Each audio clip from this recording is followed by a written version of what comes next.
Pendant 19 ans il a été la voix des matinales de RMC. En juillet dernier, Jean-Jacques Bourdin a dû faire ses adieux à la chaîne de radio et à son émission culte Bourdin Direct. Une éviction dont il ignore encore les raisons profondes.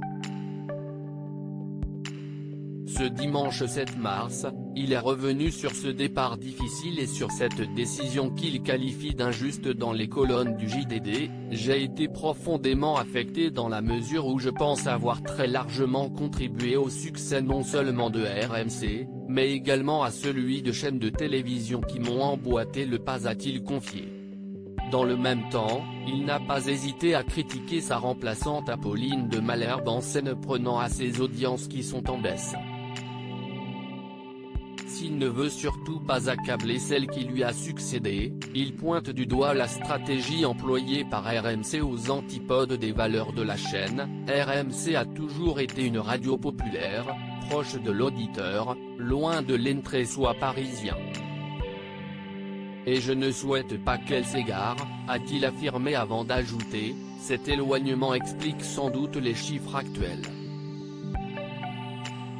Apolline de Malherbe contre-attaque une petite pique que l'animatrice d'Apolline Matin n'a visiblement pas du tout appréciée, à en croire sa réponse salée dans un mail interne révélé par Le Parisien ce lundi 8 mars.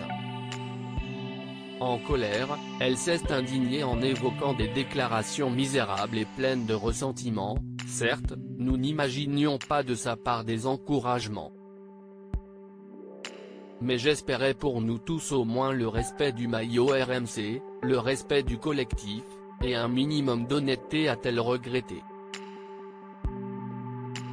Sur sa lancée, la journaliste a elle aussi attaqué les audiences des dernières émissions de l'époux d'Anne Niva.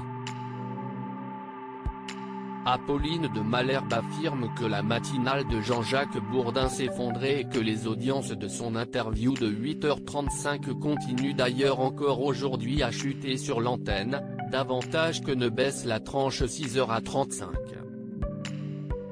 La guerre semble déclarée entre les deux rivaux.